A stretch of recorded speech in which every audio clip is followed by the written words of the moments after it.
Ok, então, vamos lá para algumas definições básicas, né? Quando a gente não está falando do calor de reações, né?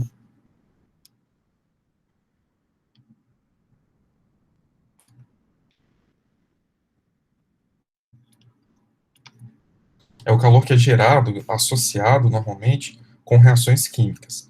Então, se a gente tem aqui a reação hipotética, por exemplo, de uma combustão de metano, por exemplo. Então, aqui você tem CH4. Esse CH4, ele está em contato com o O2, por exemplo, e essa reação, ela vai te resultar, a gente sabe que é em CO2 e água. Então, na Tá escrevendo representação alguma coisa? química... Oi? Tá escrevendo Tô. alguma coisa? Te juro que eu tô. Ah, mas Deixa eu alguém parar. tá aparecendo? Aqui Não, não tá não. aparece, não. O Google Meeting agora, ele apresenta para mim como se fosse uma telinha aqui na minha segunda tela, e eu vi agora que não estava escrevendo.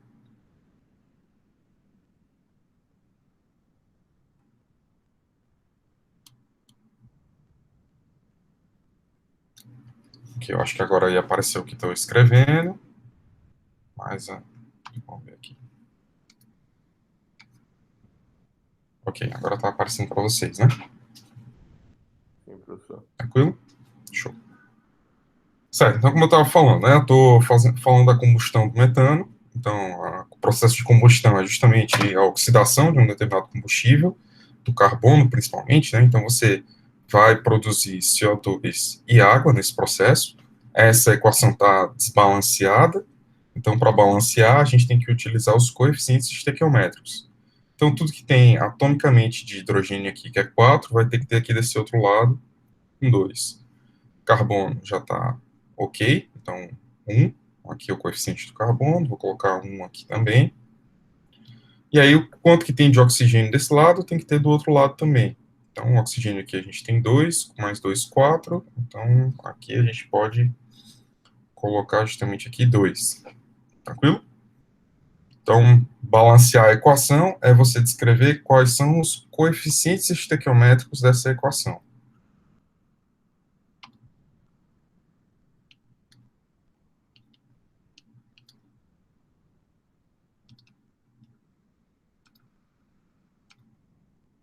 Vocês devem lembrar das definições que tem, então, quando a gente define coeficiente estequiométrico, então você tem justamente a definição do que é reagente em excesso, por exemplo.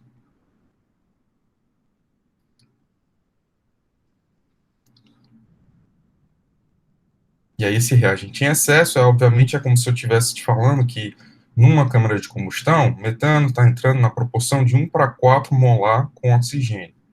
Então, a gente sabe que o oxigênio ali vai ser o reagente em excesso e o metano vai ser o reagente limitante.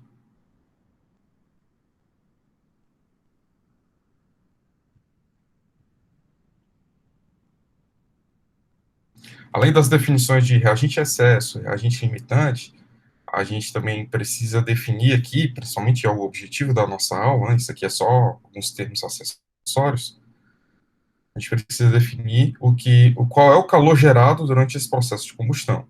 Então, esse calor gerado durante o processo de combustão, a gente chama de ΔH da reação. Então, é o quanto de calor que está sendo formado durante a execução da reação. Esse calor aqui, ele pode ser um calor, desculpa, a reação, ela pode ser uma reação que produz energia, ou seja, ela, ela produz calor durante a sua execução, ou seja, é um ΔH maior do que zero, ou ela pode ser uma reação que, para a ocorrência dela, ela consome calor.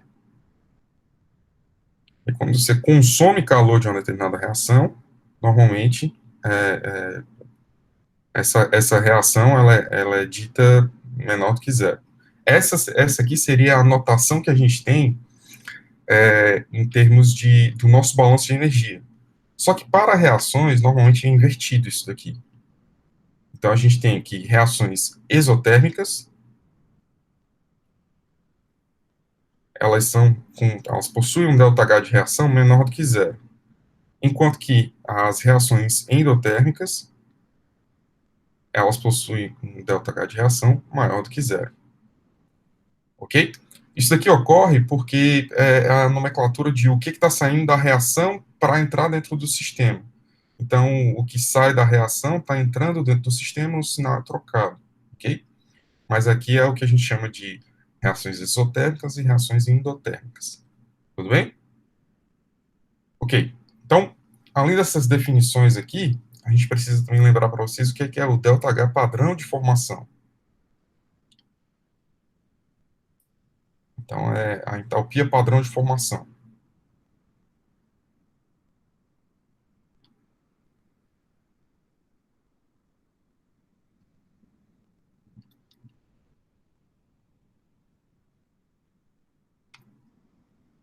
Essa entalpia padrão de formação está ligada com a formação de um determinado elemento a partir dos seus constituintes mais básicos possíveis. Então, por exemplo, se a gente quer entender qual é a entalpia padrão de formação da água, a gente tem que investigar a reação que ocorre entre o hidrogênio e o oxigênio. Para balancear aqui a equação, então, aqui eu vou ter que colocar meio oxigênio.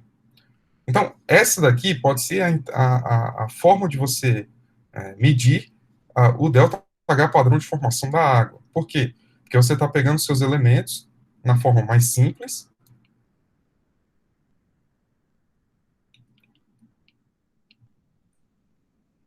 e de acordo com o que ele ocorre na natureza. Então, a gente sabe que o hidrogênio ele ocorre dessa forma na natureza. Então, é ele que é levado em conta para a montagem do ΔH padrão de formação da água.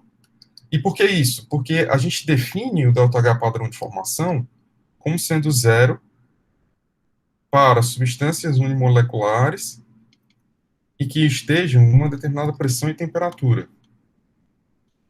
Então, a gente estabelece que o ΔH padrão de formação, por exemplo, para o hidrogênio, seria 1 atm e 25 graus Celsius.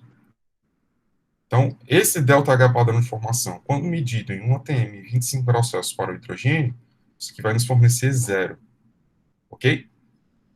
Então, da mesma forma, para o oxigênio, é monoatômico, é a forma que ele é encontrado na natureza.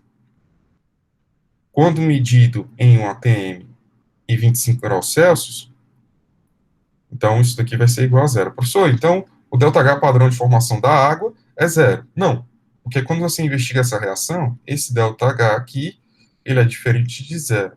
Então você consegue medir qual é a formação da água, a energia que você precisa para formar a água a partir disso.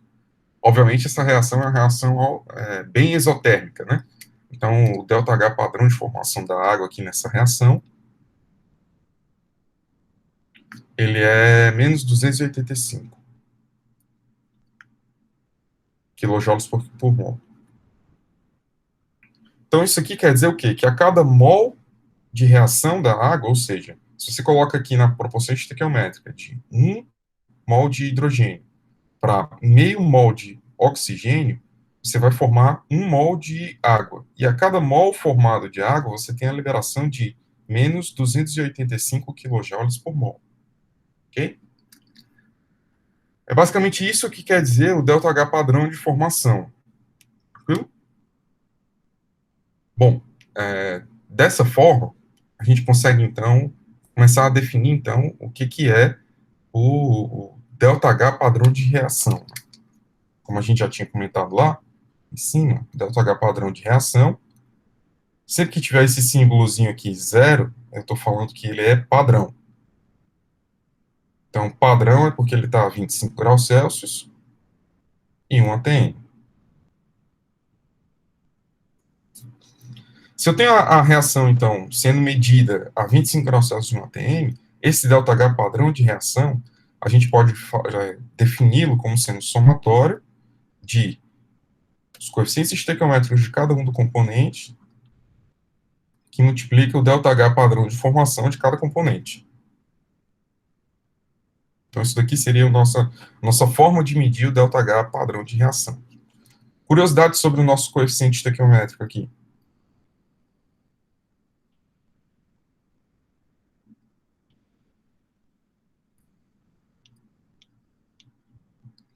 ele é positivo para os nossos reagentes,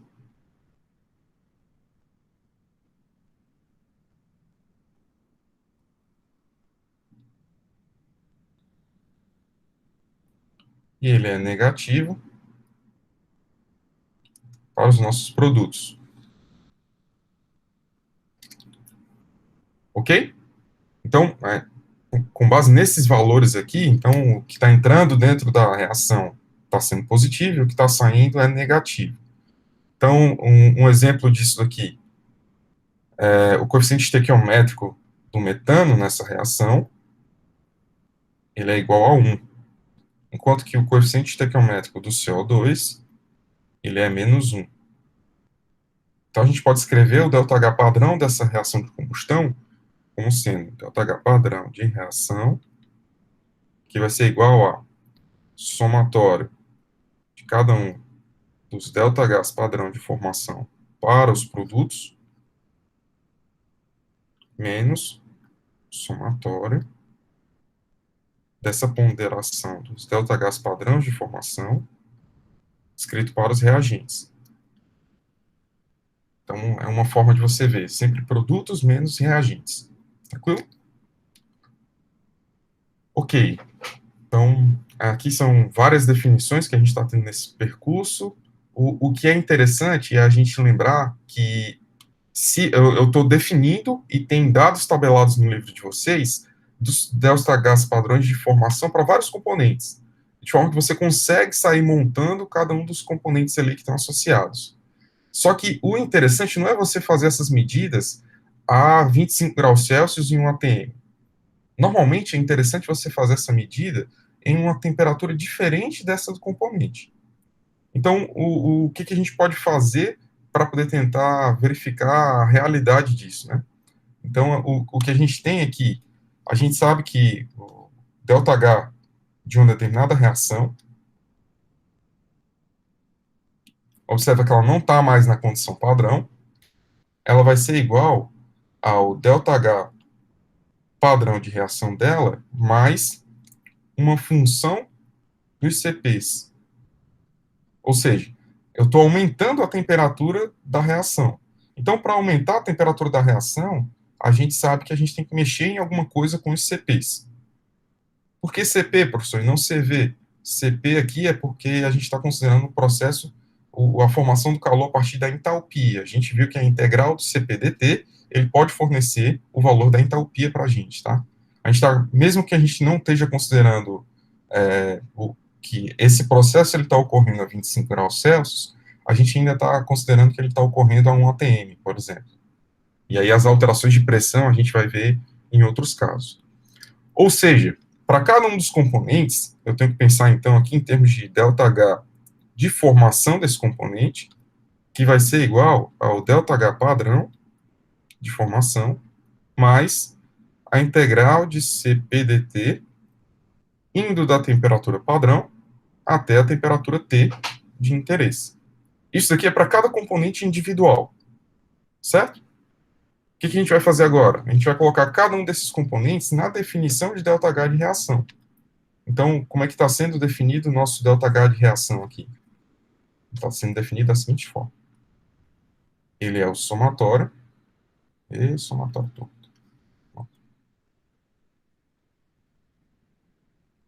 Ele é o somatório do coeficiente estequiométrico de cada um dos componentes que multiplica o seu referido ΔH padrão de formação.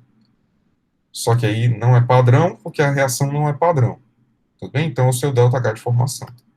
Substituindo, a gente vai conseguir aqui ΔH de reação como sendo igual ao somatório,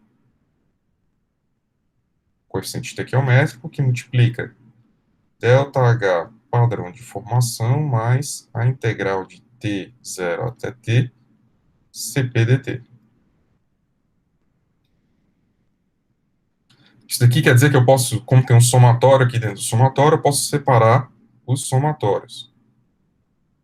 Então, eu tenho aqui coeficiente estequiométrico, ΔH padrão de formação, mais somatório do coeficiente estequiométrico, que multiplica a integral T0 a T, Cp dt. Tranquilo? Bom, o que é isso daqui? Isso aqui é justamente nosso ΔH padrão de reação.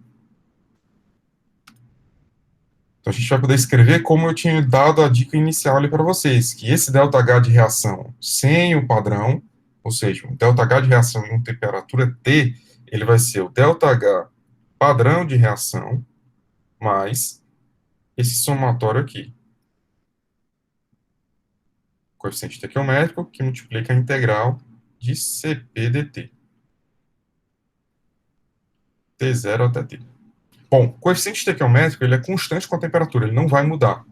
O número que está aqui junto com cada um desses elementos nessas reações, ele não muda. Então, não tem por que ele ser alterado durante a integral. Então, eu vou botar ele para dentro da integral e vou definir para vocês o que é o ΔCp. ΔCp é o somatório dos coeficientes estequiométricos que multiplicam o Cp de cada um dos componentes puros. Ok? A gente já aprendeu na aula passada que a gente pode escrever Cp como sendo A mais Bt mais Ct2 mais dt a menos 2 mais Et3. Então, cada Cp desse daqui, você tem um A, um B, um C, um D e um E para a descrição daquela equação completa do Cp que a gente viu na aula passada. Então, eu defini o ΔCp dessa forma, e para constituir o ΔCp, eu posso escrever agora ele da seguinte forma. O ΔCp vai ser igual a ΔA mais ΔB, que multiplica T, mais ΔC, que multiplica T2, mais ΔD, que multiplica T a menos 2, mais ΔE, T elevado ao quadrado. Só que diabo é isso? Presta atenção, a gente está tentando simplificar para chegar na forma mecânica que você tem que fazer para calcular esse ΔH padrão de reação em uma temperatura T diferente da que você tem da temperatura padrão. Diga lá. No final é T2 ou é T3? É T3. Eu escrevi errado aqui. T3. Tranquilo? Então, o que é cada um desses elementos aqui? O ΔA, então, é o que a gente escreveu aqui para o ΔCp. ΔA, ele vai ser justamente o somatório de coeficiente estequiométrico que multiplica A. Ou seja, quando você está fazendo essas contas aqui, a gente conseguiu chegar numa equação um pouco mais simplificada, mais direta, para você entender o que você precisa fazer. Então, você tem aqui ΔH padrão de reação, mais somatório da integral de ΔCp dt, que vai de T0 até T. O que é o significado termodinâmico desse termo aqui do lado? Eu posso tirar até o somatório daqui, né? Eu tiro o somatório porque o somatório está passando aqui para dentro junto com esse, com o sigma, tá? Estou passando a integral para fora do somatório. Propriedade aditiva da integral, né? Então, aqui é a forma correta. Então, o que é esse ΔCp aqui? A gente sabe que a quantidade de energia que você precisa ter para aumentar 1 grau de cada um dos componentes é diferente para cada um dos componentes e vai variar com a temperatura. Então, quando a gente está considerando aqui qual o calor que a reação está emitindo, esse calor ele vai sofrer influência de o quanto você precisa aquecer seus componentes, digamos assim. Então, se ela emitir um determinado calor a 25 graus Celsius, o calor que ela vai emitir quando você estiver fazendo a conta para 1.200 graus Celsius vai ser diferente. E essa diferença é justamente o que você precisa ter de energia para aumentar a temperatura de cada um desses componentes. Tudo bem? Alguma dúvida? Bom, basicamente isso. Como eu falei para vocês, não tem muita dificuldade na definição dessas coisas. Só que tudo que a gente está falando aqui, escrevendo, a gente está falando para reações que se completam. Reações que têm a sua completude, ou seja, ela chega até o fim. Tudo bem? O que a gente precisa, então, começar a escrever é o balanço para cada uma dessas equações quando a gente não tem ela completa. A gente tem ela ocorrendo de maneira parcial. Então, para essa ocorrência de maneira parcial, a gente precisa fazer uma outra definição, que é uma definição muito importante. Principalmente quando no segundo semestre da disciplina, a gente voltar a esse assunto pensando em termos de equilíbrio. Então, é o que a gente vai definir aqui como sendo extensão de reação. Vocês também já devem ter visto isso em PPQ. Então, a aula de hoje é a revisão de PPQ.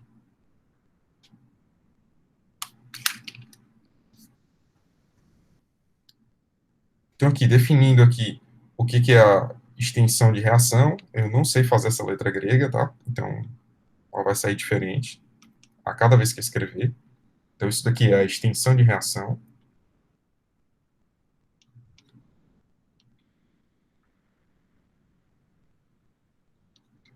E ela te ajuda a entender o quanto que a reação andou, o quanto que ela se completou. Então, a variação numérica da extensão de reação vai de -1 até 1.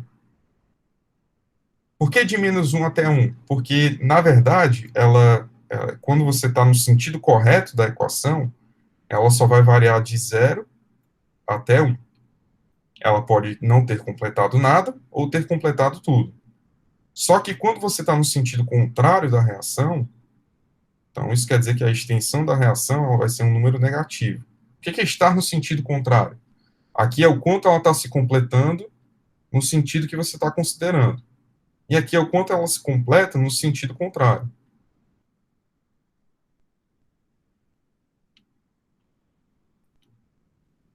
Só que diabo é isso de sentido contrário? Se eu estiver pensando com vocês aqui na reação que pode ocorrer aqui entre CO2 e água, para a formação de metano e oxigênio. A equação está desbalanceada. Você sabe que a equação não ocorre nesse sentido. Mas se por um acaso, por inocência sua, você escreveu a reação dessa forma, você vai ter essa informação através da extensão da reação. Ela vai ser um número negativo. E esse número negativo te indica que, na verdade, a reação ocorre em sentido contrário ao que você está considerando. É bem importante essa extensão da reação quando a gente está considerando reações que são um equilíbrio. Ou seja, são reações que são indicadas dessa forma, em que você mantém o equilíbrio. Você pode estar tanto favorecendo reagentes quanto produtos. Tudo bem? Bom, o que tem a ver essa reação, essa extensão da reação, com os balanços que a gente precisa fazer para cada um dos componentes aqui? Então, elas entram na equação de balanço quando a gente considera o número de mols que está sendo fornecido inicialmente para dentro do sistema. Então, dessa forma, a gente pode escrever os balanços de molares para um determinado componente. Vamos escrever isso para a reação da água, tá?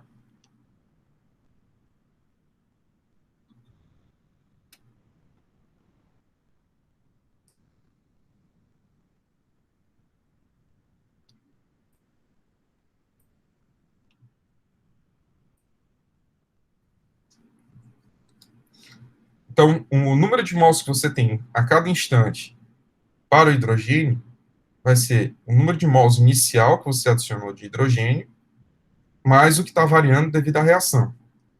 E aí, o que está variando devido à reação? É justamente o coeficiente estequiométrico desse componente que multiplica a extensão da reação. Tudo bem? Ok. Então, nesse caso aqui, a gente então vai ter também para o oxigênio,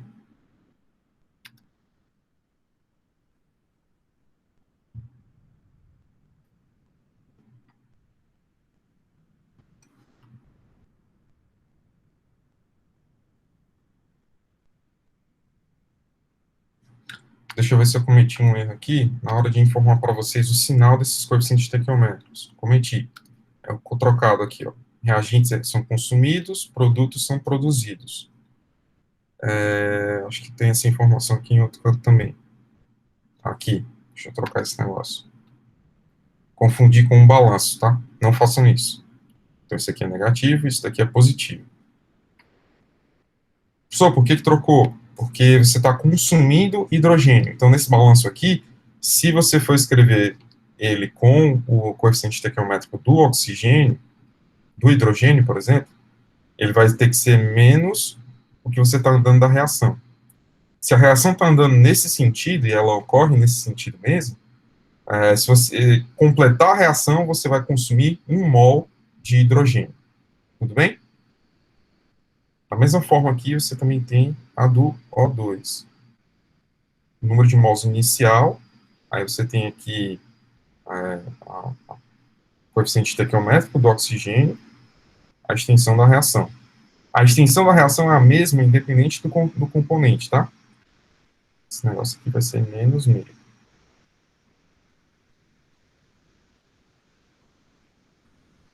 E a gente pode escrever ainda aqui isso aqui para a água.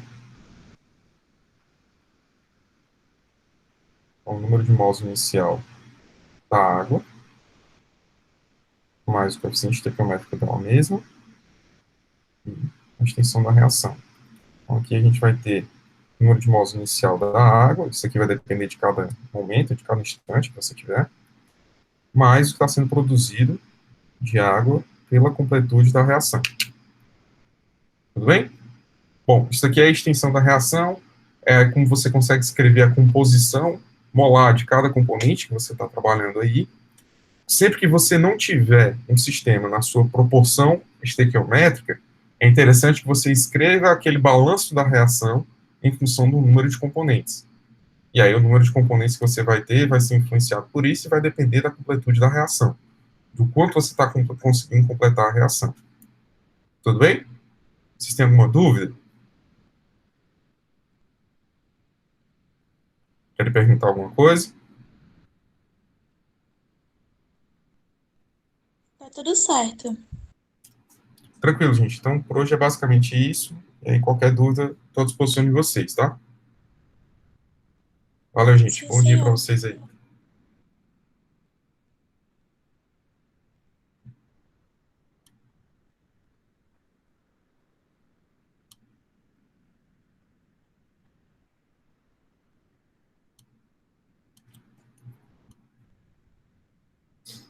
Valeu, gente. Bom dia.